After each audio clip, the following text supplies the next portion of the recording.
Hello students.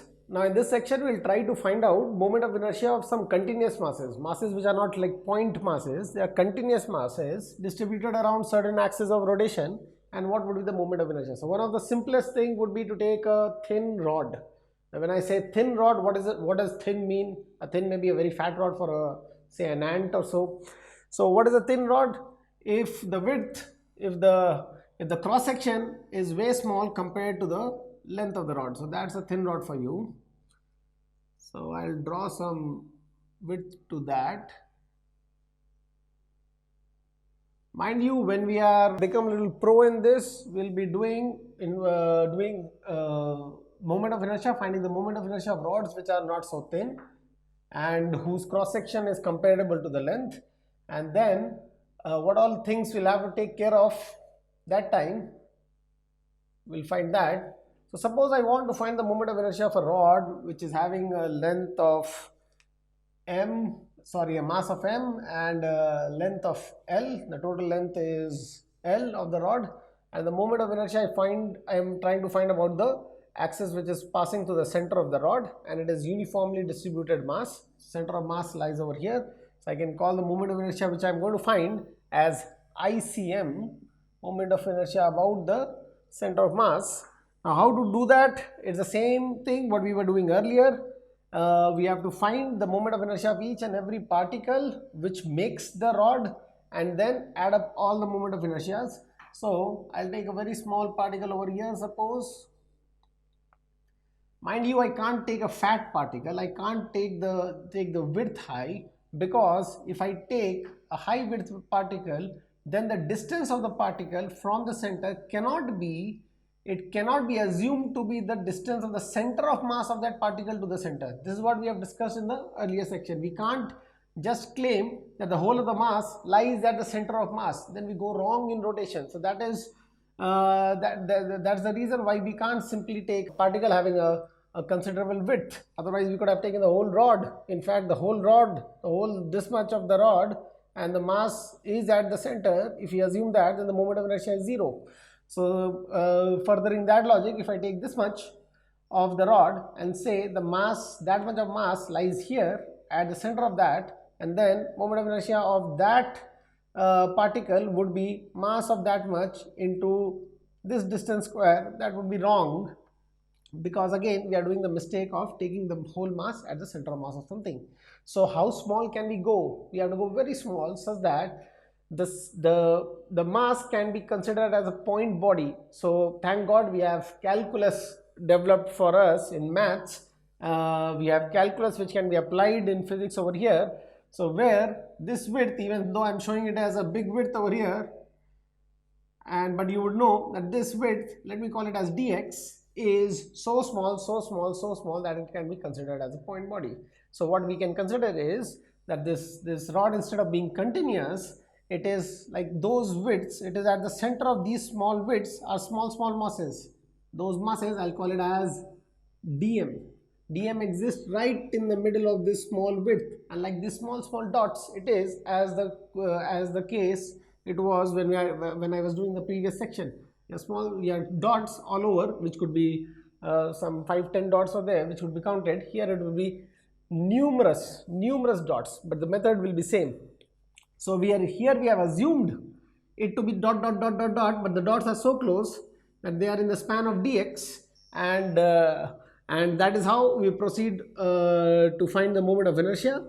So, and it is very well proven that calculus actually works. So I mean, if you try to calculate the area of a triangle or area of a rectangle, say area of a triangle through calculus, then it gives you the same area as half the rectangle, which is half into base into height.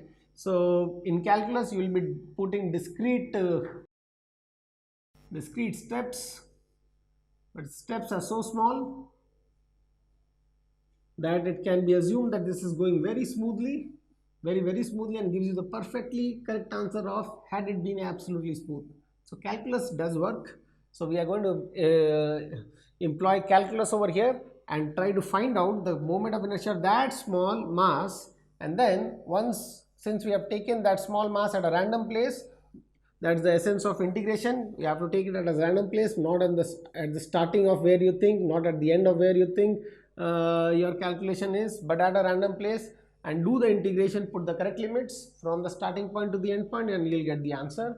So before going on to do the integration, I'll just again emphasize that what we have to do is, we have to, step number one is to choose the correct dm, a small piece of mass which can be represented as a point mass, or it can be a set of masses, not necessarily point, but the distance from the axis has to be consistent, has to be same. So we have to choose a dm correctly. So here the choice of dm is this, and we'll do some other questions where we'll have our comfort level will increase over there of choosing the dm correctly. So once you have chosen the dm correctly, and then you have to specify the distance. Yeah, there has to be a variable how far the dm is from the axis of rotation. So in this case, say x is the distance. These two variables are very, very important for you, because ultimately the small moment of inertia of that thing would be equal to, now since it is dm, I'll call it as di, small moment of inertia, is equal to that mass, which is dm, into the distance square. So x square, I'll just write it over here, that is x square dm. That's your di.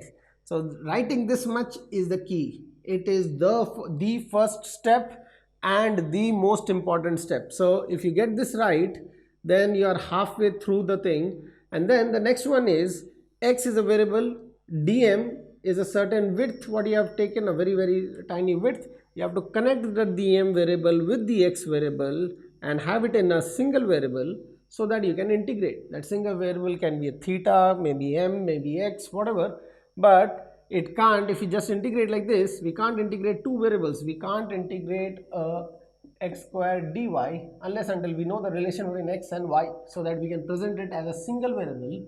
So this is what we can integrate. So where your x has to be written in terms of y, or vice versa. So now coming back to this, what I was saying is your dm has to be related. Now how do you take your dm?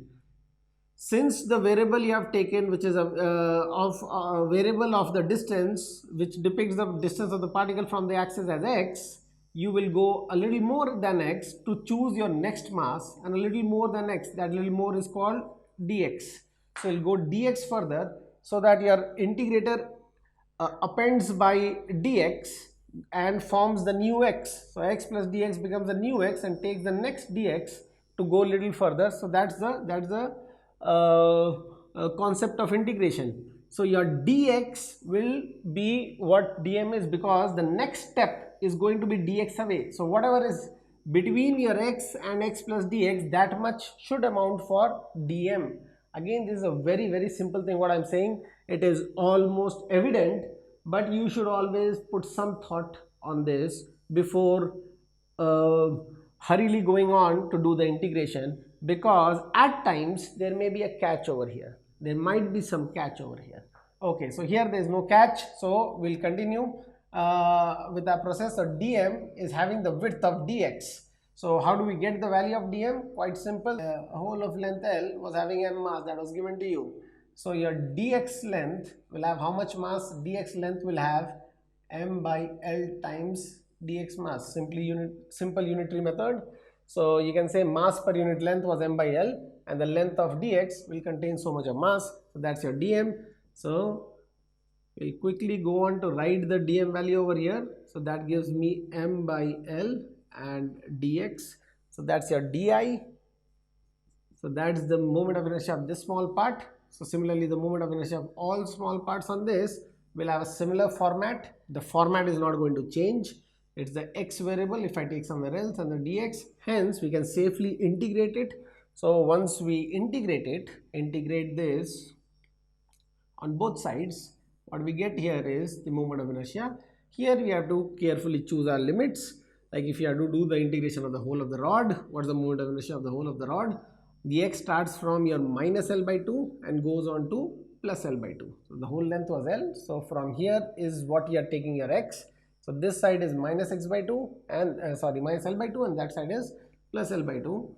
So minus L by 2 plus L by 2, your m by L being a constant goes outside, x square dot dx, and what you get is m by L x cube by 3, and obviously the limits minus L by 2 to L by 2. So you replace your x with L by 2 and a minus L by 2 and do a subtraction of them, and what you get is m by L by 2 whole cube minus of minus L by 2 whole cube. So that minus of minus, the cube gives retains the minus, so it becomes a plus. So you get a L cube divided by 8 over there, and the 3 was already there. So I'll just put the 3 outside over here, or for the time being I'll just write over here, so that you can relate it straight away. And so you'll get a L cube, and one of the L gets cancelled, so it remains as L square. That's the correct unit for moment of inertia, mass and distance square. So ml square, and then you have a 1 by 8 plus 1 by 8, that leaves you with 1 by 4 times 3, so 1 by 12. So ml square by 12, 1 by 12 ml square is your moment of inertia about the center of mass. So this is, you'll be coming across this term so many times that you don't have to memorize it right now, and whether you like it or not, you will be knowing it anyhow. And suppose I say that I wanted, the rod was not rotating about the CM, that's your CM, but the rod was rotating about this axis. Many a times it is hinged at one of the ends. It can be hinged over here, it can be hinged over anywhere else. So how will you do? You will have to do the integration again, unless until you know there is another method which is called parallel axis theorem, which you can apply. So right now we have not discussed that. So I'll say that I'll do the integration again, and in that case again the distance you'll have to take from this axis. So you'll call this as your x, and that's your dm in a span of dx. So again the mass per unit length is same, so you will have everything in the same format till here, till this point, where you have to improve on your limits. So your limits would be x goes from 0 to L. So that would be from 0 to L. So I'll just write in green. When you are doing from 0 to L, you have your m by L outside, and you have x squared dot dx. So that gives you the moment of inertia about this point. So that was the one in, this one was in black, ICM through this, and then in green I'm doing I about one of the end axis. So what shall I write? About whatever, about the end axis, about one of the end, okay, about the end axis. So this is what we'll get when we are doing I about the end axis. So this is for this. So what we have is x cube by 3, and when we replace with the limit, it will be L cube by 3 minus 0 cube by 3. So that's L cube by 3. So what we'll have is ml square, because one of the L's will cancel and the 3 remains. So that would be the answer for one of the ends. So like this, you can have the axis from anywhere, and then unfortunately, if you don't know parallel axis theorem and all, you'll have to integrate all the time, again and again. But fortunately we have a theorem for that, so we do the integration for one of the axis, and then we can find out for the other axis. The preferred axis of doing is always through the CM, and then transforming to any other axis becomes a easy job. Now go on to say something, and we'll not do the calculation, we'll just go on to just tweak the question a bit, improve the question a bit, and see whether it changes my answer or not. Suppose the rod was not a thin rod, and it was having a decent cross section area, and again I want to find mass is again m, length of the rod is L, and I want to find the I about the CM. Again it's going from the center of mass like this. Will it be ml square by 12 I is equal to ml square. Okay, capital M I've written, so capital M L square by 12. Will it be that? Not at all. Not at all. Where's my red pen? Not at all. Now reason being, why not? Why it is not that? Now let me just say that if I have taken a dm over here having a width of dx, so it will come like a disk. It will come like a disk, and that's your dm, which is coming like a disk. That's your dm. Now, do you think that each and every part of that disk, which is, it's not a point thing. So if I take this integration as my basis, this integration as my basis, then what was the x? X was the distance of the axis of rotation from the mass. So the axis of rotation from the mass is not always same. The one which is outside, the part of the mass which is outside, the distance of that from the axis of rotation is something else, and the part which is in line, like this diameter,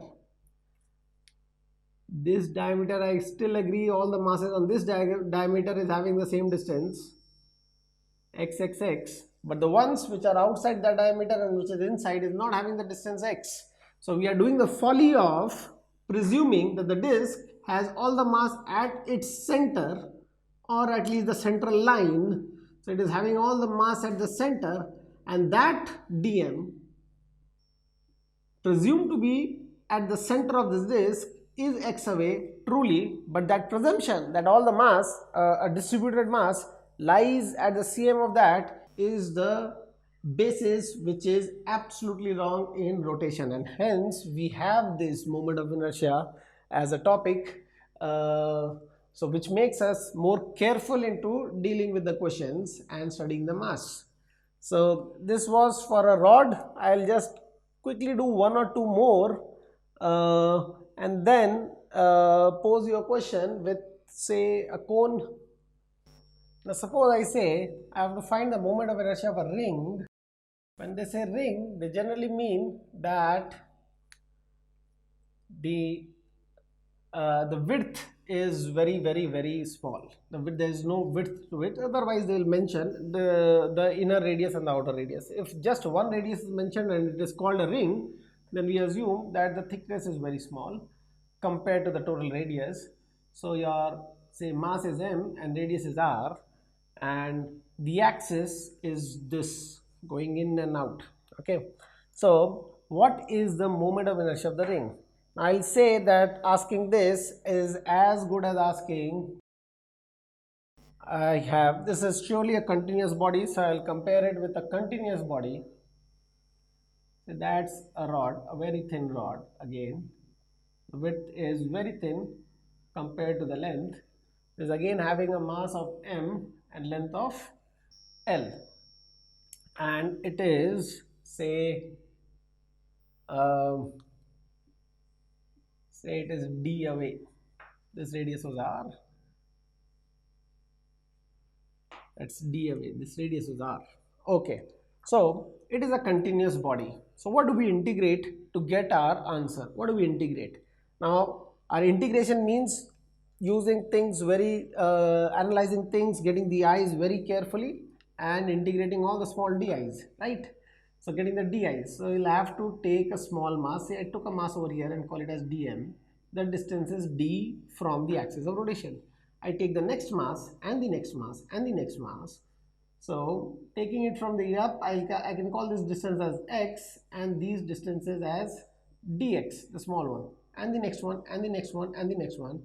Your dm is, again, as I said earlier, your dm is m by l dx.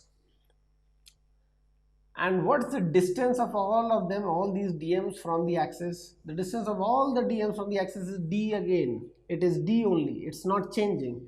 So your di's are your d square, that's the distance, all the dm's into the dm.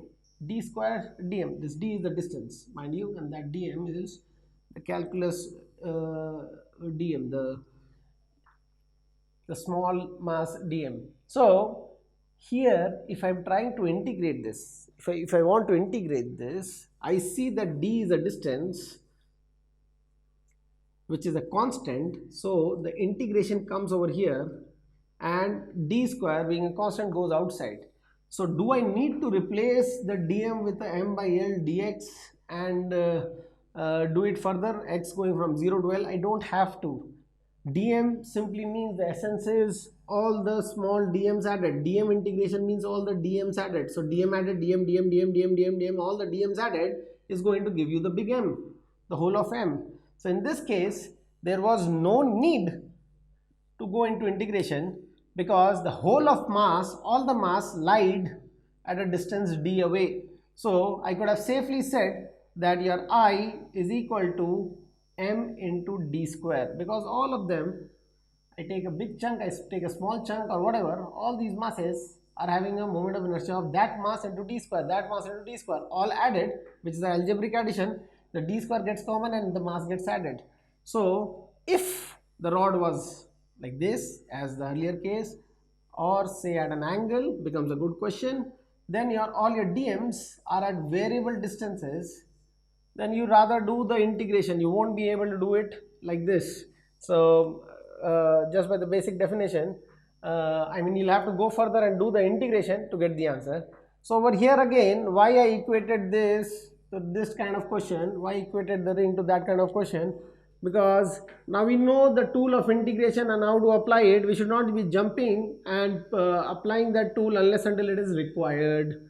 So here, if we had broken into small dm's with all our fancy variables, say at the d theta, the width is, it subtends the angle of d theta over here, and we get the length as r d theta. We can do all those stuff, but the point is that dm, all of them lie at the same distance r away from the axis of rotation, if the axis is like this, so no need of integration, and we can safely say that your di's, all the di's would be r squared dm, where r is a constant. All the dm's are having the same radius r, so r squared dm, r is a constant. If I integrate and get my I, then what we have is your dm gets integrated, r square dm gets integrated, which is nothing but the whole mass m. So you get a mr square if the axis was like this. So what I'm saying is, if the axis was like this, again and again I'm saying that, because had there been a ring and the axis was like this, it is along a diameter and that's your axis. You find your moment of inertia from an axis, not from a point. You don't find it from the center, you find from the axis passing through the center. So if in this case, if I take the dm's, various dm's having the same, I mean, it has to follow the same logic so that we can integrate. So all the dm's are having the same width. In this case of d theta, we can define the variables. So what we have is, all the dm's are at variable distances. The dm's, this dm is r away, but all of them are not r away. Some are very close, some are on the axis. Some means only two pieces will be on the axis, the rest are distributed along, and hence your answer is not going to be mr square. Will it be more than mr square or less than mr square? Quickly. Yeah, I think you guessed it right. The answer would be less than mr square. Answer would be less than mr square because it would have been mr square if all the masses were at r distance, but only two pieces, exactly two pieces are at r distance and the rest are closer. So it is somewhere in between. So you have to integrate and get the in between thing. It is not like half of r and then the square of that, which becomes mr square by 4. It is not necessarily that. It is not that, in fact, in this case. So how do you get it? You do actual integration. So I'll not do the integration. I'll ask you to do the integration and verify the answer. I'll help you in, since I made the diagram, I'll help you in creating the variables. So I might as well do the integration since it is just the second one. So I've just messed up the diagram this side, so I'll do it that side, and obviously we can integrate all over. So one is choosing the dm, choosing the distance of the dm in variables which will help you relate the distance and the dm in a single variable such that you can integrate. So I would propose more often than not, in a things which is involving a circle and all, use your variable as theta. Use your variable as theta. It is not necessary, and you can go for your own variable of your liking. I will take it as theta. Like the mass was x away from a certain point, the distance of the mass was x, and we had a dx going for going further from there. I'll take theta and I'll go a d theta further from here, so I'll make a big d theta. Obviously that d theta is a very tiny thing, but to depict over here I've taken a good enough width. So that's your d theta angle. So this mass which is within that scope of d theta, that span of d theta, I'll call that mass as dm. Between here to there, that's your dm, because the integrator I'm planning to have the steps in integration, the incrementing it does, I'm planning to have the steps of d theta on theta. So my main variable has to be theta and the steps is d theta. So when the integrator goes on to integrate the next stuff, it is d theta away. So you have rather taken care of all the things lying within that d theta scope, so that in the next step, which would be the next d theta, it takes the rest of the other mass. So you're not leaving up any mass, you're not overlapping masses. So there you have to be careful in integration, should not be overlapping, should not be leaving spaces. So that's my plan of integrating. And then the basic, how much is the mass and what's the distance from the axis. So I'll put it in black over here. That's the distance from the axis and that's the mass. So what would I write?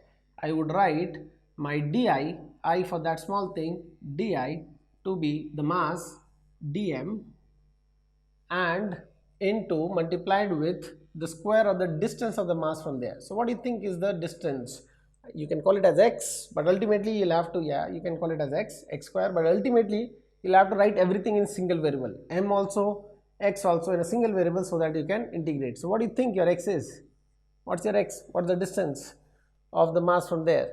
So r is the radius known and this is the angle theta. So that angle is 90 minus theta. D theta hardly is anything in front of theta. This angle is, this dot angle is 90 minus theta. So how much is that? X is r cos 90 minus, r sin 90 minus theta. So that becomes r cos theta. Or you can have a look over here. That x would be this much, which is r cos theta. That distance is r, this angle is theta. That's a 90-degree triangle. So that's r cos theta. So what we have is r cos theta whole square times dm. Now dm also has to be replaced in terms of theta. So again, using the mass per unit length stuff, so we have dm is equal to mass per unit length, total mass divided by total length. 2 pi r is the total length times the length of this is r d theta.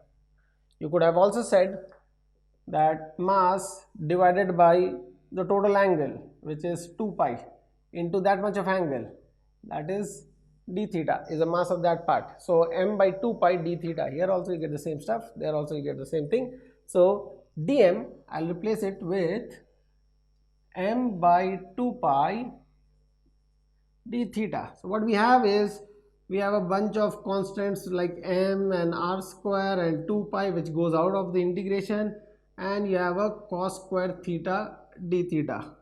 That's your di. Rest is integration. So this is the bulk what has to be done, and I'm pretty sure by class 12 everybody will be doing integration like a piece of cake. It would be, I mean, these kind of integrations will be very easy for you. So integration is not where I am concentrating on. Where my concentration is choosing the variables, fitting the variables correctly in what is required, and then integrating it. Now I hope you know that we don't have a formula for cos square theta, but we can change cos square theta to linear angles. So using what? Using cos 2 theta is equal to 2 cos square theta minus 1. So we have cos 2 theta plus 1 divided by 2. So instead of cos square theta, we can write mr square by 2 pi cos 2 theta divided by 2 plus 1 by 2 times d theta, and then we can go for the integration.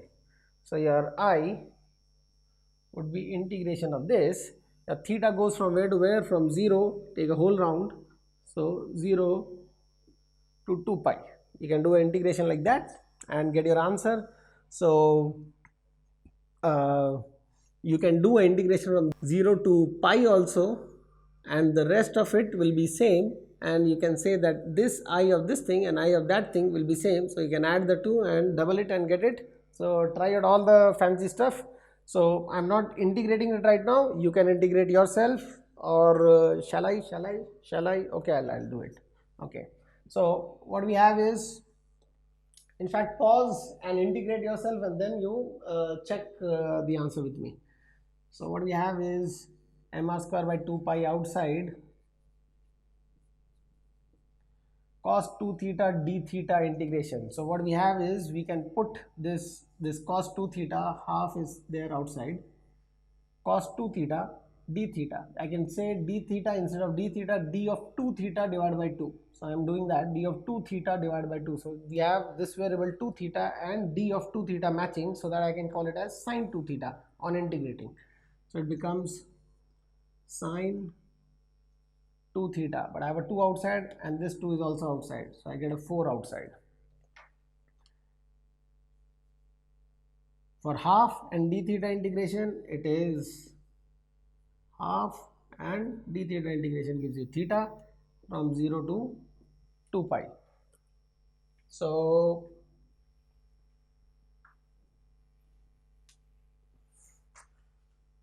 further going on to that, sine of 2 theta, and you replace with the upper limit, which is 2 pi, gives you sine of 4 pi, which is 0, minus sine of 0, which gives you 0. So this part gives you 0.